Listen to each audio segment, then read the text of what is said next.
हाँ, आप लोगों का क्लास 10 केमिस्ट्री का थर्ड पार्ट स्टार्ट।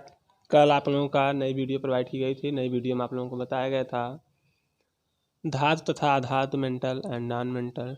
सबसे पहले आप लोगों को तत्व की परिभाषा या उसकी डिफिनीशन बताई गई थी। तत्व किसे कहते हैं, यह तत्व किस प्रकार से निर्मित होता है, यह तत्व किसके किसके संयोग से बनता है। तत्व को आप लोगों को 3 भागों में विभक्त कर कर दिखाया गया था। जो आपका तत्व था वह पहला धातु, दूसरा अधातु, तीसरा उपधातु। तो सबसे पहले हम धातु के बारे में आप लोगों को बताए थे, धातु की परिभाषा। उसके बाद धातु के भौतिक गुण, उसको धातु के भौतिक गुण में आप लोगों को बताया गया था या किस प्रकार से देखने में हमें स्पष्ट रूप से दिखाई देती है या किस प्रकार से कार्य करती है। उसके बाद आप लोगों को अगला बताया गया था धातु के रासायनिक गुण। धातु के रासायनिक गुण में काफ़ी एग्जाम्पल्स बताए गए थे, जिसमें आप लोगों को धातु अन्य प्रकार के तत्वों के साथ क्रिया करके वह किस प्रकार से निर्माण करती है, जो आप लोगों को रिएक्शन करके दिखाया गया था। उसी प्रकार से एक और हम रिएक्शन करके दिखा रहे हैं आप लोगों को। धातु ऑक्सीजन से अपक्रिया करती है। इसके अंतर्गत जैसे आपका मैग्नीशियम है, ऑक्सीजन के साथ क्रिया करके, मैग्नीशियम का सूत्र होता है Mg, और यह क्रिया करती है ऑक्सीजन के साथ O2, और यह क्रिया करके बनाती है MgO। आपका Mg जो है यह मैग्नीशियम धातु है। आपका O2 जो है ऑक्सीजन, यह वायु की उपस्थिति में है। उसी प्रकार से जो आपका रिएक्शन बनता है या जो एरो के ऊपर हीट, यह आपका हीट या गर्म का निशान है। जो हमें यह मैग्नीशियम ऑक्साइड प्राप्त होता है, यह मैग्नीशियम ऑक्साइड क्षारीय प्राकृतिक का होता है। क्षारीय प्राकृतिक का। सबसे पहले समीकरण को संतुलित करेंगे।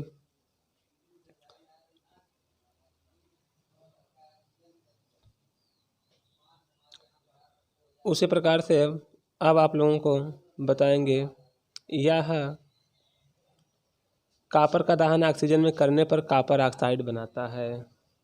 उस प्रकार से कॉपर का भी आप लोग देख लीजिए। कॉपर का सूत्र होता है Cu प्लस O2, ऑक्सीजन के साथ क्रिया करता है तो कॉपर ऑक्साइड बनाएगा CuO। आपका यह कॉपर ऑक्साइड बनाएगा। इसका कलर जो होगा वह बिल्कुल काला होगा क्रिया करने के बाद। अब आप लोग नेक्स्ट हेडिंग देखेंगे, धातु के रासायनिक गुण में धातु की जल से अपक्रिया। धातु जल के साथ अपक्रिया करके किस तत्व का निर्माण करती है, जिस प्रकार से आपका प्लस H2O आयरो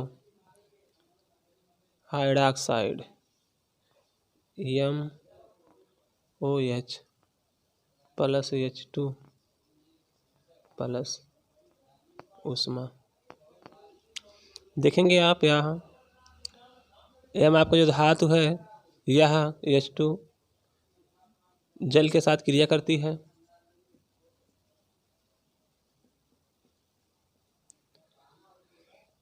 जल के साथ यह क्रिया करके धातु ऑक्साइड का निर्माण करती है।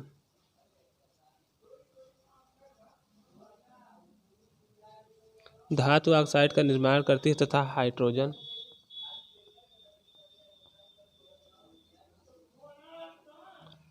यह आपका हाइड्रोजन गैस का निर्माण करती है।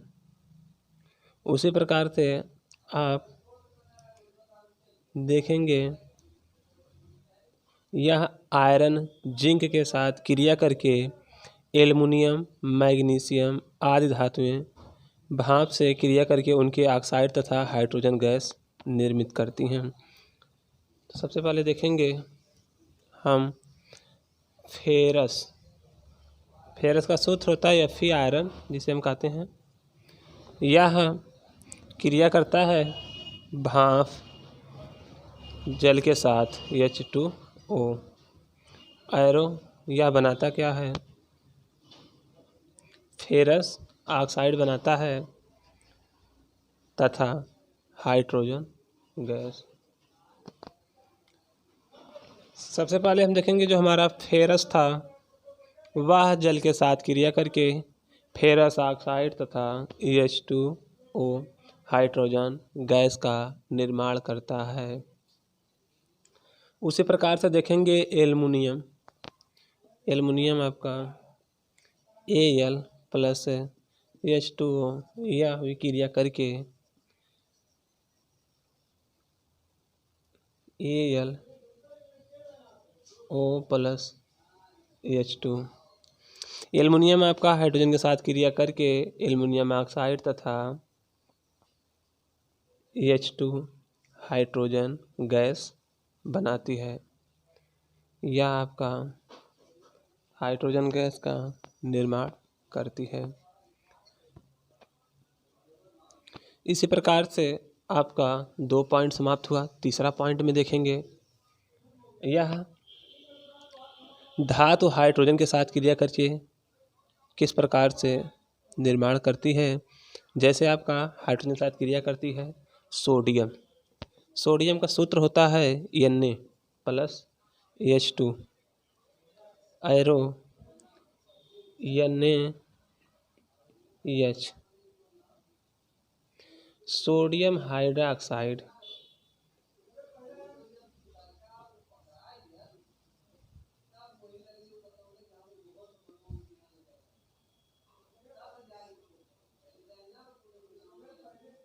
यह सोडियम हाइड्रोक्साइड का सोडियम यह हाइड्रोजन के साथ सोडियम हाइड्रोजन के साथ क्रिया करके सोडियम हाइड्रोक्साइड का निर्माण करती है। जिस प्रकार से अगर धातुओं को अम्ल के साथ क्रिया कराने पर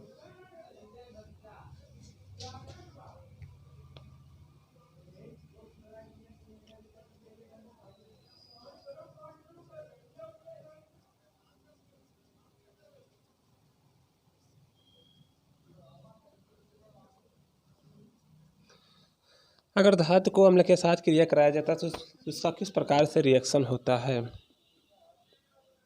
यह जो स्ट्रक्चर बनेगा हमारा धातु प्लस तनु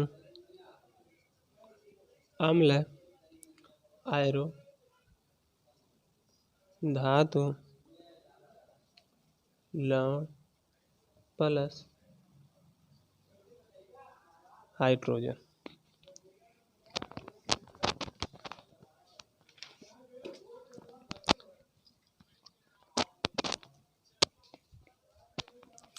अगर उसी प्रकार से देखेंगे यह कॉपर अगर हमारा क्रिया करता है Cu ऑक्सीजन के साथ H2SO4 सांद्र सल्फ्यूरिक अम्ल के साथ अगर क्रिया करता है, इसको गर्म किया जाता है तो यह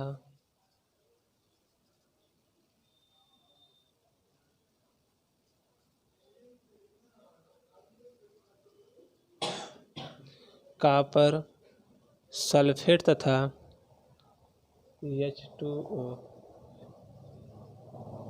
H2O plus SO2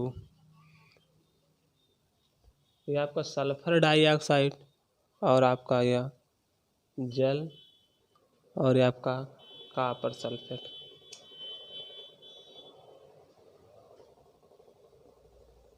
copper sulphate जल और ये आपका सल्फर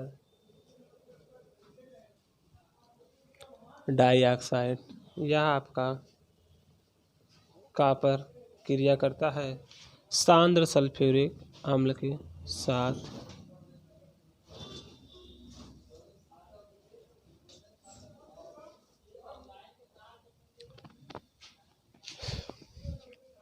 उसी प्रकार से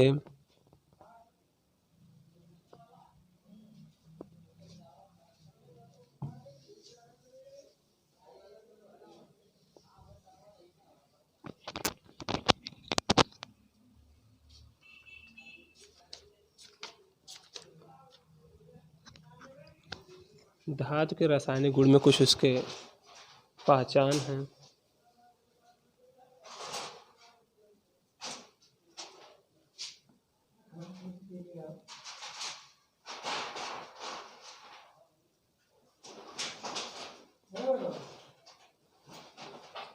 धातु के रासायनिक गुण के जो कुछ पहचान है, पहला आपका है, फर्स्ट है, धातु इलेक्ट्रॉन को त्यागती है। धातु इलेक्ट्रॉन को त्यागती है और धन आयन बनाने की प्रवृत्ति को दर्शाती है। यह विद्युत धनात्मक होती है, जो आपका फर्स्ट है। उसके बाद आपका जो सेकेंड है, धातुएं वायु में उपस्थिति ऑक्सीजन से अपक्रिया करके ऑक्साइड बनाती हैं।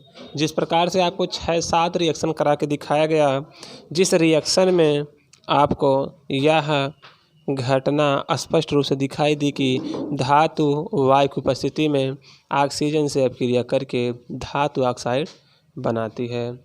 उसी प्रकार से धातु जल के साथ अपक्रिया करके हाइड्रोजन गैस तथा धातु ऑक्साइड या हाइड्रोक्साइड बनाती है।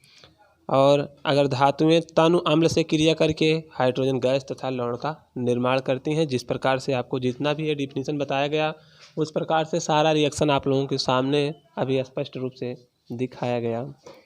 अब आपका धातु समाप्त होता है, नेक्स्ट आपका स्टार्ट होता है आधातु। आधातु आप लोगों को अगली वीडियो में प्रोवाइड किया जाएगा।